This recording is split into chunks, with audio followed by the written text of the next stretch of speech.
In this lesson, we're going to focus on identifying the location of the absolute maximums and minimums of a function. So let's start with a graph so you can visually see it. And let's say if we have a function that looks like this. So let's call this point A, point B, C, and D. Identify the location of any absolute and relative extrema of this particular graph.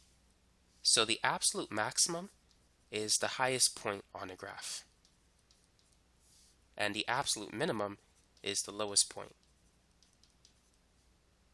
Now, this peak right here, it's not the highest point, but it's the highest point in this local area. So it's called a local max or a relative maximum. And this point is a relative or local minimum. Now, to identify the location of the absolute extrema, you simply have to compare the y values. So you may need to make a data table to do so. To identify the relative extrema, you need to identify the locations where the slope is 0. Since we have a horizontal tangent line, f prime of b will be equal to 0, and f prime of c will also be equal to 0. So you need to use the first derivative to find the location of any relative extrema. Now let's work on a practice problem. So let's say that f of x is equal to x squared minus 4x plus 9. And identify any absolute and relative extreme values of the function anywhere in the interval between 1 and 4. So the first thing I would recommend doing is identifying the critical points. That's where the first derivative is equal to 0. At those locations, you could find any relative extreme values, like a relative min or max. The derivative of x squared is 2x. The derivative of negative 4x is negative 4. And the derivative of a constant is 0. So let's set this equal to 0. Now let's take out a 2. So this is going to be x minus 2. If we divide both sides by 2, 0 is equal to x minus 2. And if we add 2, x is equal to 2. So we have 2 as the critical number. And we need to identify if this is going to be a relative maximum or a relative minimum. So we need to create a sign chart. So let's make a number line.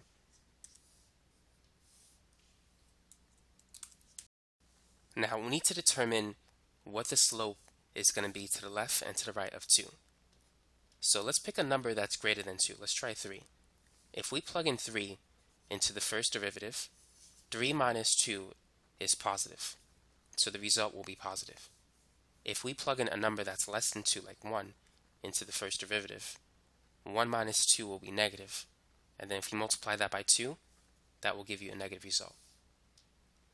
So notice that the slope changes from negative to positive across the critical point. So at 2, do we have a relative maximum or a relative minimum? When a slope is negative, the function is decreasing. And when it's positive, the function is increasing. And so this is a minimum. So we have a relative minimum at x equals 2. So now let's move on to the absolute extreme values. So once you have all of the critical points, make a table. Now on the table, you want to put the endpoints of the interval, so 1 and 4. And then in between that, any critical numbers that you have. Now we need to determine the y values for each of these x values. So we need to plug in the values into this function to get y. So let's start with 1. F of 1 is going to be 1 squared minus 4 times 1 plus 9. So this is 1 minus 4 plus 9. 1 plus 9 is 10. 10 minus 4 is 6. So f of 1 is equal to 6. Now let's evaluate the function when x is 2. So this is 2 squared minus 4 times 2 plus 9. 2 squared is 4. 4 times 2 is 8. 4 minus 8 is negative 4. Negative 4 plus 9 is 5.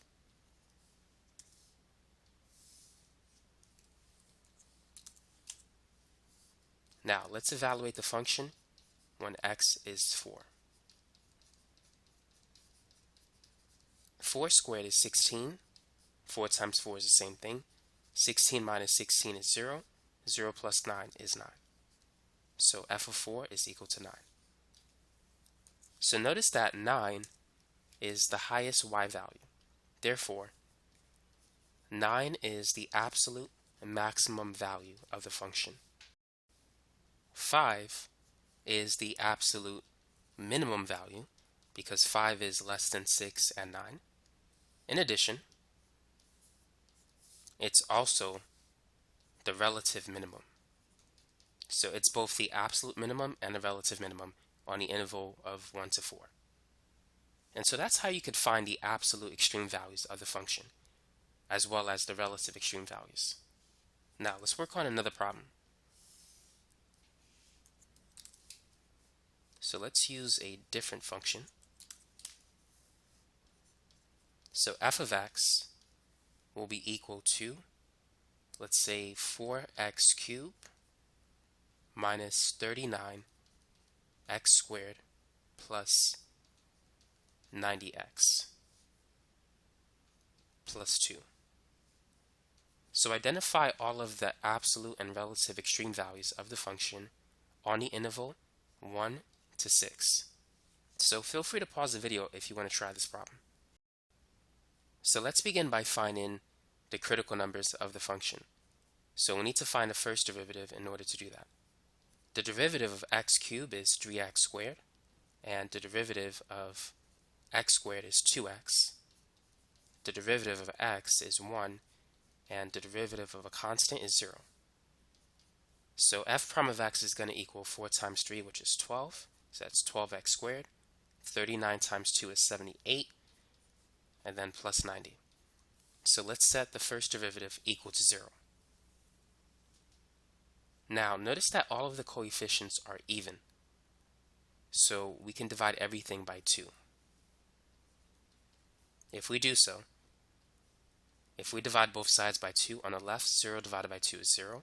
On the right, half of 12 is 6, half of 78 is 39, and half of 90 is 45. Now 6, 39, and 45, they are divisible by 3. So let's divide everything by 3. So this is going to be 0, and then 6 divided by 3 is 2, 39 divided by 3 is 13, 45 divided by 3 is 15.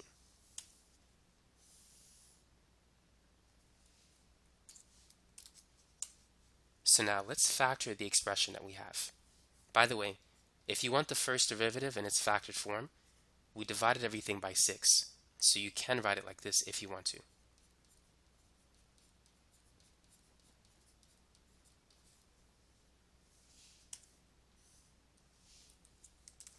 So how can we factor 2x squared minus 13x plus 15? How can we do that? So first, we need to multiply the leading coefficient by the constant term. You need to do that anytime this number is anything but 1. 2 times 15 is 30. Now we need to find two numbers that multiply to 30 but add to the middle coefficient of negative 13. So this is going to be 10 and 3, both of which are negative. Because negative 10 times negative 3 is positive 30, but negative 10 plus negative 3 adds up to negative 13. So what we're going to do is replace the middle term, negative 13x, with negative 10x minus 3x. And then we need to factor by grouping. So take out the GCF in the first two terms. The greatest common factor is 2x. 2x squared divided by 2x is x. Negative 10x divided by 2x is negative 5. In the last two terms, take out the greatest common factor, which is going to be negative 3. Negative 3x divided by negative 3 is x. Positive 15 divided by negative 3 is negative 5. So now we need to factor out x minus 5.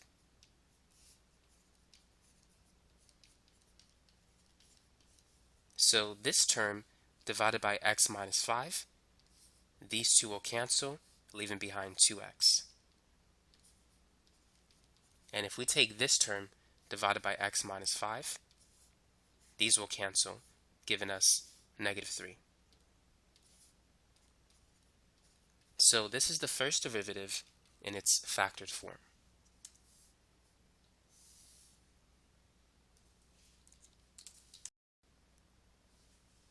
Now we need to set each factor equal to 0.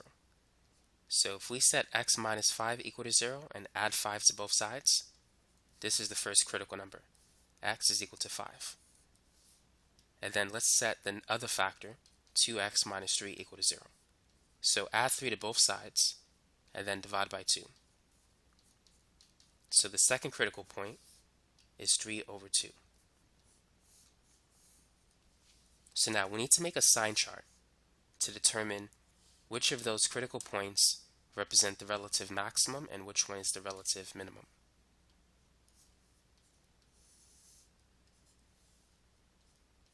Three over 2 comes before 5. So let's pick a number that's greater than 5. And I need to rewrite this expression. So let's try 6. If we plug in 6, will the first derivative be positive or negative? 6 minus 5 is positive. 2 times 6 minus 3 is also positive. So if we multiply two positive numbers, this will give us a positive result. Now, notice that for each factor, we have an odd exponent. That means the signs will change across each critical number. So if you pick a number between 1.5 and 5, it's going to be negative. So let's try 2. 2 times 2 minus 3, that's positive. That's equal to positive 1. 2 minus 5 is negative. A negative number times a positive number will give us a negative result. And if we pick something that's less than 3 over 2, like 0, that will be positive. 0 minus 5 is negative. 2 times 0 minus 3 is also negative. If you multiply two negative numbers, that will give you a positive result.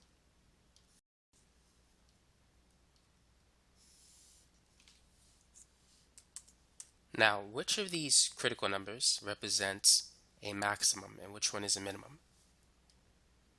Well, let's focus on 3 over 2. The function is increasing and then it's decreasing. So that represents a maximum. And for 5, it's decreasing first and then it's increasing. So that's a minimum. So now let's make a table.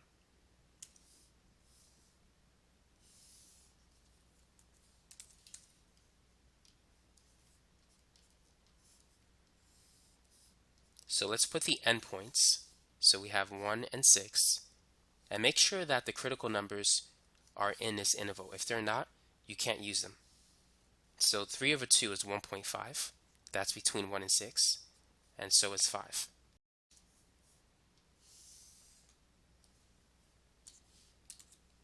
Now let's identify the y values for each of the x values. So let's start with 1. This is going to be 4 minus 39 plus 90 plus 2. And I'm going to use a calculator for this one. So I got 57 when x is 1. Now when x is 3 over 2 or 1.5, this is going to be 4 times 1.5 to the third power minus 39 times 1.5 squared plus 90 times 1.5 plus 2. So hopefully you're allowed to use calculators on a test, because this will take a while. We could do it without a calculator, but I'm not going to do it in this video.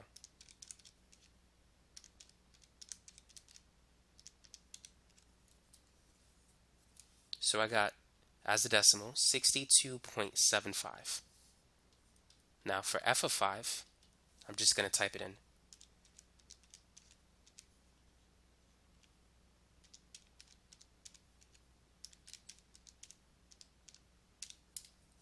I got negative 23. And then for f of 6,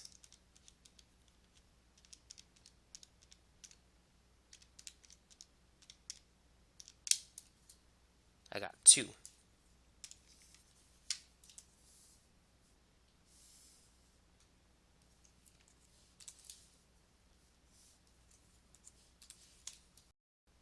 Now, which of these points represent the absolute maximum? In this interval, 62.75 is the highest value. So this is the absolute maximum. What about the absolute minimum?